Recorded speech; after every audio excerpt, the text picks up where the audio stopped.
اشتباه نکنید، اینجا سمرقند یا بخارا نیست، اینجا شهر شیرازه. خیلی خوش آمدید به ایران و راه ابریشم. خیلی خوش اومدین به شیراز دلبر، شیرازی که سراسر از رنگ، نور و هنره. اونجایی که برای درکش باید با تمام وجود بهش دل سپرد. این مسجد برای من حال و هوای بهشتی داره. احساس میکنم در قسمتی از رویاهام غرق شدم که پر از معنویت و آرامشه. اون لحظه‌ای که باید توی خاطراتم ثبت بشه.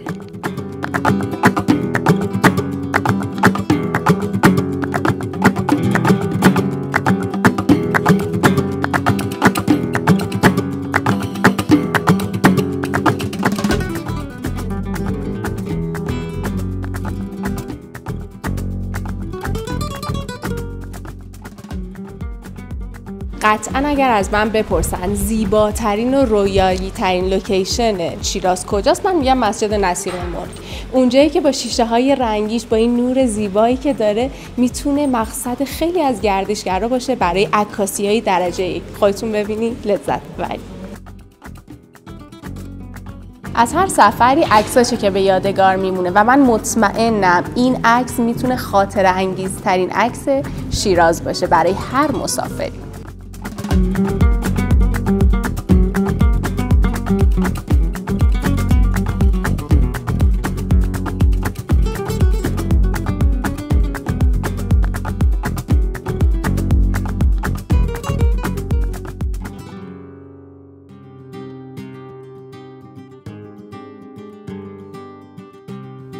سقف پرنقش و نگار، ستونهای استوار، نور ملایم، شیشه‌های رنگی و حتی طراحی محوطه بیرون مسجد، هر کدومشون فلسفه و داستان مختص به خودشون رو دارن. اون چیزی که در خصوص مسجد نصیرالملک خیلی چشم نوازی میکنه کاشی‌های رنگیه. پرسیدم، گفتن که رنگ این کاشی‌ها هر کدومش از اکسید 1 فلزه. مثلا صورتی که خیلی پرتکراره از اکسید فلز طلا و آبیا هم که فلز سربه. یه موردی مطمئنم که نظر شما هم جلب کرد، اونم دیدن تصویر کلیسا داخل این کاشی‌هاست. چرا باید در یک مسجد تصویر کلیسا باشه؟ چون معتقد هستیم چه مسیحیان چه مسلمانان همشون یک خدای واحد دارن و از اونجایی که در مسجد رو به همه آدم‌ها بازه، تصویر کلیسا رو حک کردن. نکته دیگه ای که خیلی عالیه دیدن این ستونایی که شبیه تنه درخته. درخت نماد زندگیه، نماد حیاته و از اونجایی که مسجد هم نماد زندگی و حیاته، تک تک این ستونها که تعدادشون به نیت 12 امام شیعیان 12 تاست، نمادی از درخت و زندگی و ترابت هستن. این مسجد 7 در داره به نشانه 7 طبقه آسمان و اگر سری زده باشیم به مسجد کلان و مدرسه میرعرب بخارا، تشابه رو میبینید که چقدر این معماری ها به هم نزدیکه و هر کدومش جذابیت های خاص خودش رو داره. اگه بخوام شیراز رو در یک جمله وصف کنم، میگم شهر افسانه‌ای که همچون یک نگین فوق‌العاده در دل معماری اصیل ایرانی میدرخشه. همون معماری که در منطقه فرارود هم حسابی چشم نوازی میکنه. وقتی به شیراز سفر بکنید، حتی کافه ها و رستوران ها هم حال و هوای تاریخی و سنتی دارن، دقیقاً مثل همین عمارت.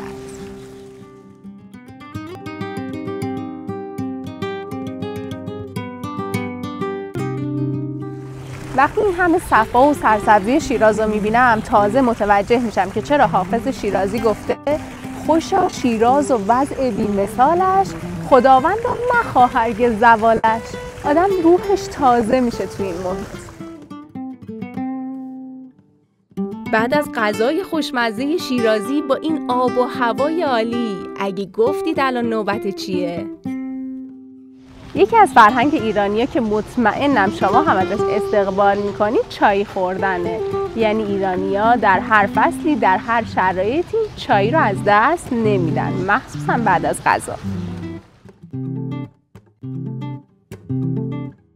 با قدم زدن در این شهر بیش از همیشه احساس می‌کنیم که تاریخ زنده است و کتابش برامون حکایت‌ها و روایت‌های زیادی رو نقل قول می‌کنه.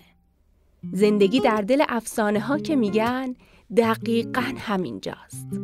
خوب یادمه که پدر بزرگم میگفت روی هر کدوم از این ستون‌ها رد دست آدم‌هاییه که شاید اسمشون تو هیچ کتابی نیومده، ولی کشور رو با دستاشون ساختن. خوب که نگاه میکنی متوجه میشی این ستون‌ها فقط از سنگ و ملات ساخته نشدن، بلکه بنمایه هر کدومشون پازلی از هویت یک ملته. ملتی که در هر شرایطی ایستاد و مقابل هیچ ظلمی سرخم نکرد و این یعنی روزگار مشترک ما. بیاین با هم یه دور بزنیم. با یه دور زدن متوجه میشین که شما هم مثل من عاشق و شیفته شهر شیراز و البته مسجد وکیلش هستید. مسجدی که نمونهش رو در شهرهای بخارا و سمرقند هم ما زیاد داریم. یکم فکر بکنید چقدر ایران و آسیای میانه از لحاظ فرهنگی، تاریخی و حتی معماری فرهنگشون در هم تنیده است. اینجا شیرازه، عروس شهرهای تاریخی ایران.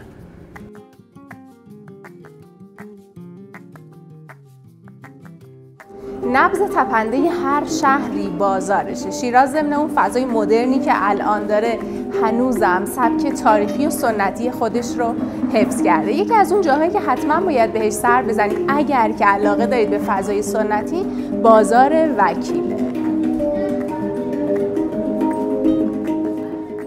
با پا گذاشتن داخل بازار وارد زیست روزانه مردم میشی و میتونی صداقت و همبستگی مردم شیراز رو از نزدیک درک کنی. بازار جاییه که همه یک خانواده هستند. هر حجره، هر دیوار، روایتگر یک قصه از دل گذشته هاست. اینجا فقط کالاها به فروش نمیرسن، بلکه در پس هر نقش و نگار، در پس هر گره قالی و هر وجب گلیم، نمادی از فرهنگ، تمدن و آداب و رسوم یک ملت جای گرفته. اگه به شیراز سر بزنید قطعا فروشگاهایی رو میبینید که گلیم دارن، چون گلیم یکی از صنایع دستی اصیل عشایر شیرازه. یکی از اون نقطه اشتراک ایران با کشورهای آسیای میانه که بسیار هم چشم نوازه و نشانه ای از اصالت و تمدنه. بازار جاییه که همه یک خانواده هستن و هر حجره و هر دیوار روایتگر یک قصه از دل گذشته هاست. پارچه های شیراز معمولاً کار شده است. نمونه همون پارچه هایی که در بازارهای دوشنبه، سمرقند یا حتی تاشکند می‌بینید.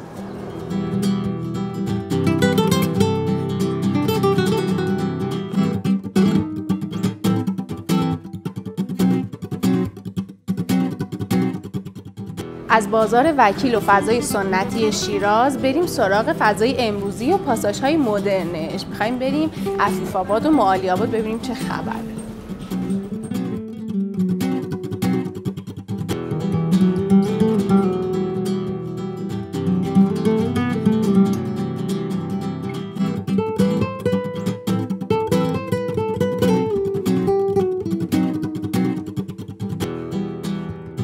توی مسیر با دیدن چراغ‌های روشن و خاموش خونه‌های مردم به این فکر کردم چه آدم‌هایی روز و شبشون رو در این شهر پشت سر گذاشتن.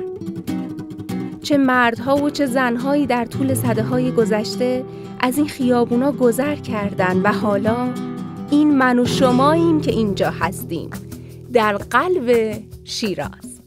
به به، بالاخره رسیدیم. اینم همون جایی که قولشو بهتون داده بودم. بازار سنتی و مدرن و امروزی هیچ فرقی نمیکنه. در هر صورت یکی از مقصدهای گردشگری مورد علاقه خانوماست. حالا بریم اینجا یه دور بزنیم ببینیم چه خبره.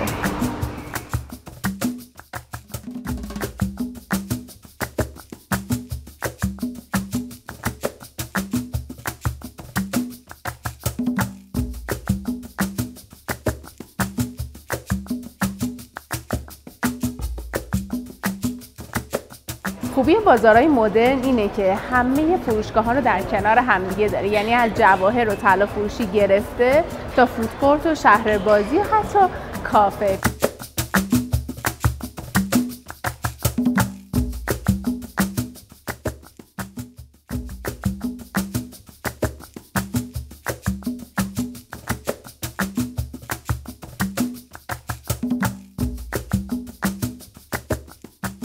امروز با همدیگه شیراز رو گشتیم. از صبح که از بناهای تاریخی شروع کردیم تا الانی که رسیدیم بالاخره به بازار. خیلی از شما متشکرم که بیننده این ویدیو بودین.